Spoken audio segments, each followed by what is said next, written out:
Bonjour, je suis Laurie Venant, le président et le titulaire du certificat de capacité de l'association Le Jardin Exotique, qui est une association loi 1901 qui se situe à Folembray.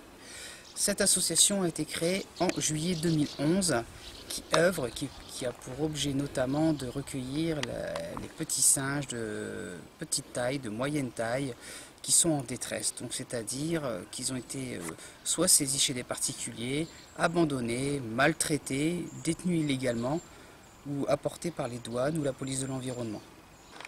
Donc le jardin exotique a débuté ici, rue du Cimetière à Folembray en 2011. Il faut savoir que le projet est né bien avant ça. Depuis environ une vingtaine d'années, je détenais des primates à titre privé dans mon terrain avec des installations adéquates validées par la préfecture. La demande augmentant pour accueillir des animaux, j'ai eu l'opportunité d'obtenir un terrain à titre gratuit par la mairie de Folembray qui nous l'a mis à disposition afin de développer le projet, d'où la création du jardin exotique. Développement, depuis, vous avez eu de plus en plus d'animaux, et même des cages. Le jardin exotique, l'aventure, c'est qu'au début, on a accueilli un premier lémurien qui nous a été confié par la fondation 30 millions d'amis. C'était vraiment le début du projet. Après, on a été approché par un sanctuaire européen qui s'appelle la HAP, qui se situe en Hollande. C'est le plus gros sanctuaire pour primates. Ils nous ont fait confiance. Ils nous ont aussi mis à disposition des lémuriens en placement.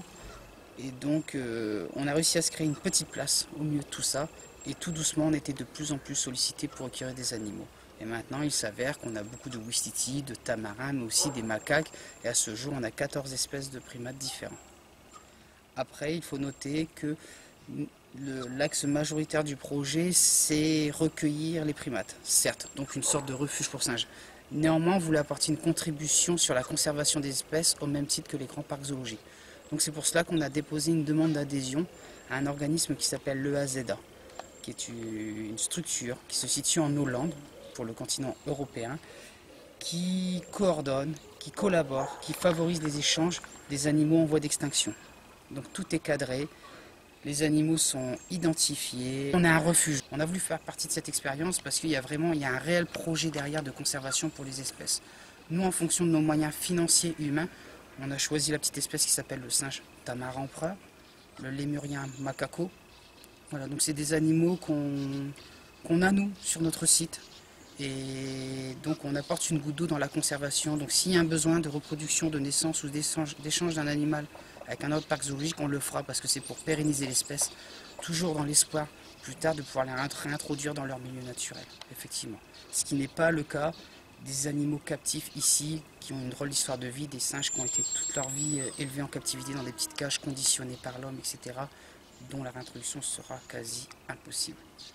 Donc effectivement, ici c'est avant tout un lieu de repos où beaucoup d'animaux vont finir leur vie au jour, dans des conditions adéquates, on va dire. Oui, pour eux, c'est plus confortable que leurs conditions Effectivement, précédentes. la captivité, c'est pas ce qu'il y a de mieux. La normalité serait que tous les animaux sauvages soient dans leur milieu naturel, dans la forêt. La problématique à ce jour, la déforestation que l'on connaît, tant que ce ne sera pas géré de façon in situ, dans le milieu naturel, il est impossible d'aller relâcher des animaux là-bas. Donc il y a déjà un travail de fond à faire. Donc après au mieux, effectivement, il y a la captivité. Mais de nos jours, la captivité, quand on voit les parcs zoologiques modernes, comment ils ont progressé, quand on voit que les enclos qui sont créés, les milieux naturels reconstitués, voilà, contrairement à ce que les gens pensent que ce sont des mouroirs, je ne suis pas d'accord avec eux. Je pense que les parcs zoologiques modernes font de très belles choses. Nous, on essaie avec nos moyens associatifs, avec notre budget annuel, de faire au mieux, de respecter les besoins physiques, physiologiques des animaux. Voilà, c'est pour ça, comme je vous disais tout à l'heure, on a une proposition d'accueillir 2 singes capucins récemment qui ont été saisis en France. On a dit non, parce que certes, on a quelques installations, mais pas suffisantes pour accueillir dans de bonnes conditions ces animaux-là. Donc on a préféré laisser des gens, des professionnels qui avaient des belles infrastructures pour les recueillir. Parce qu'on a nos limites financières, nos limites en infrastructures convenables. Voilà, donc on a un projet, mais on ne veut pas faire n'importe quoi. Parce que nous, la priorité ici, c'est le bien-être animal avant toute chose. Travailler avec d'autres départements, il y en a une dans chaque département, police d'environnement de l'ONCFS. Donc des fois, ils se recueillent, machin, et puis ils ont des listes, en fait, ils ont un site intranet avec les saisies qu'il y a. Donc par exemple, il y a quelques semaines, il y a une saisie à La Rochelle. J'ai été contacté pour dire, est-ce que vous pouvez prendre, voilà, une saisie qui va avoir lieu à La Rochelle, on cherche une solution, est-ce que vous pouvez être sur la liste de cette solution? J'ai dit non, je peux pas, j'ai pas assez d'installation. Sinon, je vais pas les accueillir dans de bonnes conditions.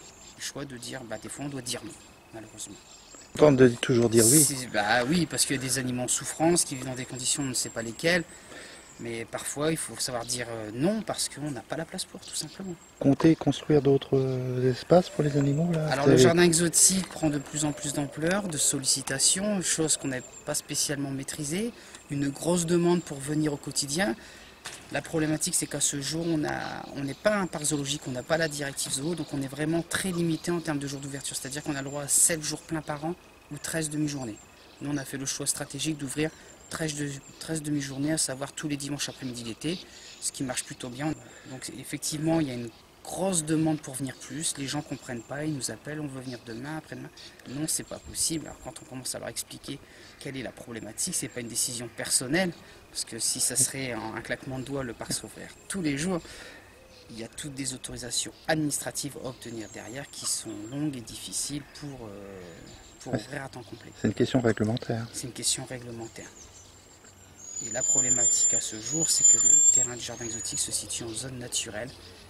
Et pour ouvrir à temps plein un parc zoologique, même si on restait sous l'entité refuge, on a des normes à respecter, type ERP, établissement recevant du public, et il nous faut obtenir une étude ICPE, installation classée protection de l'environnement, qui est également très onéreuse, mais très difficile à obtenir sur un terrain en zone naturelle.